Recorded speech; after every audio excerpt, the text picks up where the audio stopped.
ভেবেছিলাম আজকে হাড্ডাহাড্ডি লড়াই দেখতে পাওয়া যাবে। শ্রীলঙ্কা আর বাংলাদেশ যেহেতু আজকে খেলছে, দুটোই একই রকম দল, তো আমরা হাড্ডাহাড্ডি লড়াই দেখতে পাবো এই এশিয়া কাপে।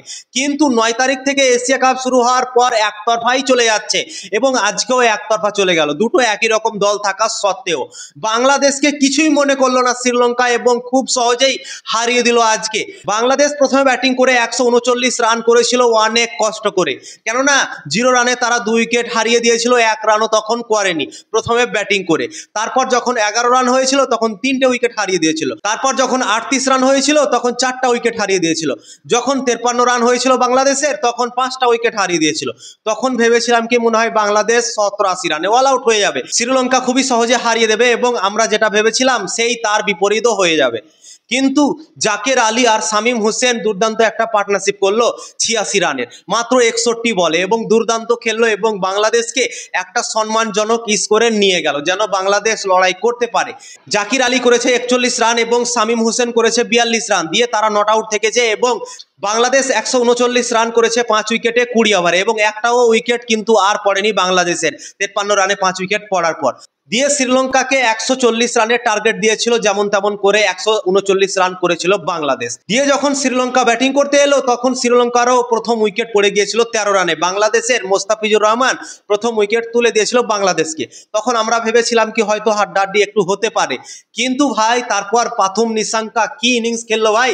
তারপর তোর বিধ্বংসী মিজাজে ইনিংস খেলতে থাকলো এবং 50 রান করে নিল, 50 করে নিল। তো এই প্লেয়ারটা শ্রীলঙ্কার আমার মনে হয় অনেক বড় প্লেয়ার হতে পারে পরবর্তী সময়, কেননা দুর্দান্ত ক্রিকেট খেলছে। আমি যতদিন থেকে তাকে ফলো করছি, যতদিন থেকে শ্রীলঙ্কা দলে তাকে খেলতে দেখছি, বেশিরভাগ ম্যাচই সে রান করে। আজকেও একটা উইকেট পড়ে যাওয়ার পর দুর্দান্তভাবে রান করলো এবং 50 রান করলো। তারপর 3 নম্বরে ব্যাটিং করতে নেমেছিল মিসারা বলে একটা প্লেয়ার শ্রীলঙ্কা দলে নতুন ঢুকেছে, সেও 46-47 রান মতো করেছে এবং নট আউট থেকেছে এবং ম্যাচ জিতিয়ে উঠে গিয়েছে শ্রীলঙ্কা দলে। তো শ্রীলঙ্কা 140 রান চেস করতে গিয়ে মাত্র 14 ওভার 4 বল নিল এবং খুবই আসানিসে বাংলাদেশকে হারিয়ে দিল। কিছুই মনে করলো না আজকে বাংলাদেশকে, কোনো লড়াই বা কোনো কিছুই আজকের ম্যাচেও হলো না। কত আশা করে আমরা বসেছিলাম কি এশিয়া কাপ 9 তারিখ থেকে শুরু হয়েছে, একটাও আমরা হাড্ডাহাড্ডি লড়াই দেখতে পাইনি এই এশিয়া কাপে। কিন্তু আজকে যেহেতু দুটো দল একই সমান আছে, তো আজকে আমরা দেখতে পাবো একটা ভালো ম্যাচ। কিন্তু আজকেও ভাই বেকার ম্যাচ হয়ে গেল, একটুও মজা পেলাম না। বাংলাদেশ যে প্রথম ম্যাচটা জেতার জন্য অনেক সংঘর্ষ করেছিল, মাত্র 14 বল বাকি থাকতে ম্যাচ জিতেছিল, এখন সেটা হাড়ে হাড়ে টের পাবে। কেননা বাংলাদেশের এখন একটা ম্যাচ বাকি আছে, সেটা আছে আফগানিস্তানের সাথে এবং বাংলাদেশের রান রেট অনেক খারাপ হয়ে গেল। 14 বল বাকি থাকতে হংকং এর কাছে তারা জিতেছিল এবং আজকে 14 ওভার 4 বলে শ্রীলঙ্কা 140 রান চেস করে ফেললো, তো তাদের রান রেট অনেক মাইনাস হয়ে গেল এখানে।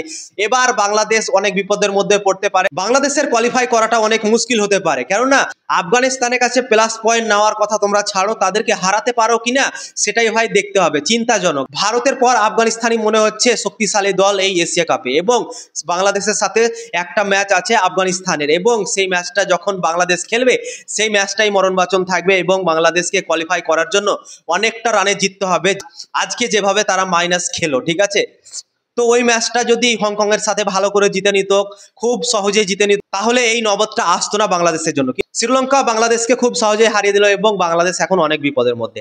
শ্রীলঙ্কার এখন দুটো ম্যাচ আছে, হংকং এর সাথে একটা আছে। হংকংকে হারিয়ে দিলেই তারা কিন্তু কোয়ালিফাই করে নিতে পারবে, কেননা অনেক প্লাস করে নিল আজকে এবং হংকং এর কাছেও প্লাস পেয়ে যাবে তারা, তো তাদের রান রেট ভালো হয়ে যাবে এবং তাদের কোয়ালিফাইটা নিশ্চিত হয়ে যেতে পারে।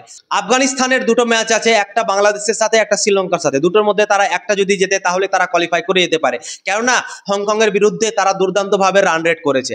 তো এটাই হচ্ছে সব থেকে বড় ফ্যাক্টর কি বাংলাদেশ দলের জন্য অনেক কঠিন হয়ে গেল আজকের ম্যাচটা হারার পর। তো আমার মনে হয় অনেক কঠিন হয়ে গেল বাংলাদেশের জন্য কোয়ালিফাই করাটা সুপার 4 এর জন্য।